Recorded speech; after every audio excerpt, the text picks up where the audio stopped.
Right రాష్ట్ర వ్యాప్తంగా municipal corporation ఎన్నికల నామినేషన్లు కొనసాగుతున్నాయి. ఉదయం 10:30 నుంచి మొదలయ్యాయి.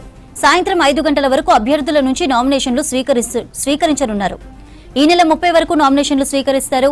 ఇక 31న స్క్రూటినీ, ఫిబ్రవరి 1న తొలగించిన నామినేషన్లపై అప్పీల్స్ స్వీకరిస్తారు. ఫిబ్రవరి 2న అప్పీల్స్ పై విచారణ, 3న మధ్యాహ్నం 3 గంటల వరకు విత్డ్రా. ఆ తర్వాత అదే రోజు సాయంత్రం పోటీలో ఉన్న అభ్యర్థుల పేర్లు, గుర్తులు ప్రకటిస్తారు. ఇక కరీంనగర్, జగిత్యాల జిల్లాలో మున్సిపల్ ఎన్నికల నామినేషన్లు స్టార్ట్ అయ్యాయి. అన్ని మున్సిపల్ ఆఫీసుల్లో నామినేషన్లు స్వీకరించేందుకు అధికారులు ప్రత్యేక ఏర్పాట్లు చేశారు. ఓటరు జాబితాతో పాటు నామినేషన్ ఫారాలు అందించడం, పోటీదారుల నుంచి డిపాజిట్ల స్వీకరణ, municipal water tax, property tax చెల్లింపుల కోసం ప్రత్యేక కౌంటర్లు ఏర్పాటు చేశారు. కరీంనగర్ మున్సిపల్ కార్పొరేషన్లో 66 డివిజన్లకు సంబంధించి పోటీ చేసేందుకు పెద్ద ఎత్తున పోటీ కనిపిస్తోంది. దీనిపై డీటెయిల్స్ వెంకటేష్ అందిస్తారు. Venkatesh, over to you.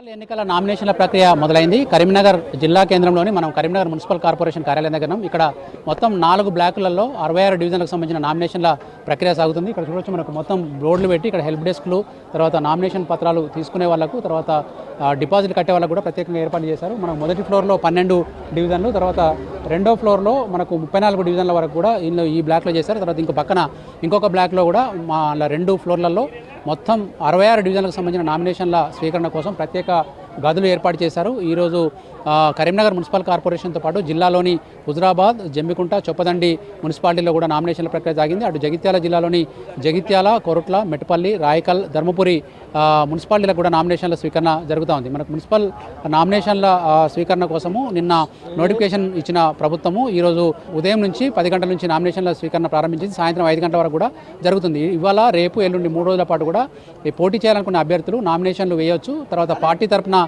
పోటీ చేసే వాళ్ళు బీ ఫామ్స్ కూడా సబ్మిట్ చేయాల్సి ఉంటుంది. అదేవిధంగా నామినేషన్ పత్రాలతో పాటు వాళ్ళకి సంబంధించిన పూర్తి డీటెయిల్స్, డాక్యుమెంట్స్ అఫిడవిట్ రూపంలో అందించాల్సి ఉంటుంది. ఇక్కడ ఓటర్ లిస్టు సంబంధించిన అవన్నీ కూడా పెట్టారు. మనకు ఓటర్ జాబితాలో పోటీ చేసే అభ్యర్థి ఏ మున్సిపాలిటీలో పోటీ చేస్తే ఆ మున్సిపాలిటీ ఓటర్ అయి ఉండాలి. ఆ ఓటర్లు మాత్రమే పోటీ చేసే అవకాశం ఉంది. కాబట్టి ఈ ఓటర్ జాబితాకు సంబంధించిన లిస్ట్ ఇక్కడ పెట్టారు. మనకు ఈ ఓటర్ జాబితా ఆధారంగా వాళ్ళ పేర్లు చూసుకున్న తర్వాత మనకు పక్కనే ఇంకొక కౌంటర్లో నామినేషన్ పేపర్స్ ఇస్తూ ఉన్నారు.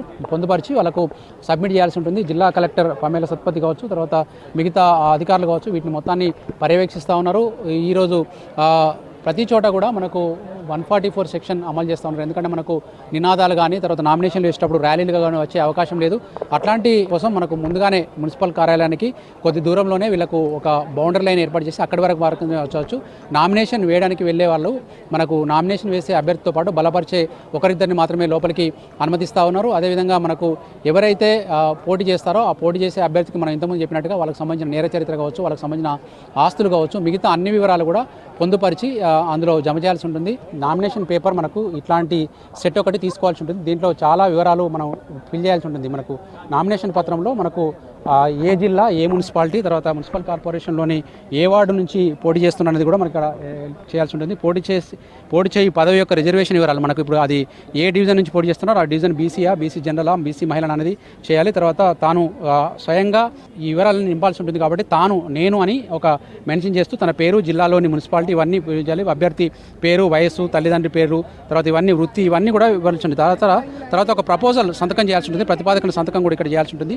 ఇక్కడ అప్పులు తీసుకున్నా కూడా ప్రభుత్వానికి తీసుకోవాల్సిన లోన్లు కట్టాల్సినవి లేదా బ్యాంకులకు కట్టాల్సిన అప్పులకు సంబంధించిన వివరాలు కూడా దీంట్లో నింపాల్సి ఉంటుంది. తర్వాత విద్యార్హతలు అంటే ఏం చదువుకున్నారు, డిగ్రీయా, డిప్లొమా, తర్వాత పీజీయా, ఏది ఉంటే అది దానికి సంబంధించిన చదువుకున్నట్టుగా డిక్లరేషన్ ఇవ్వాలి.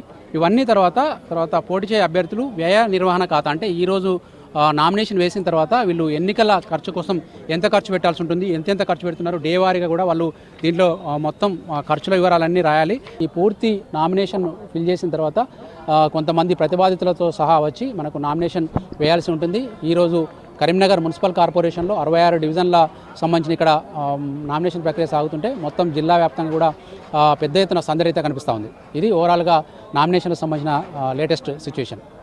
కెమెరామెన్ కవికుమార్తో వెంకటేష్, V6 న్యూస్, కరీంనగర్ నుంచి.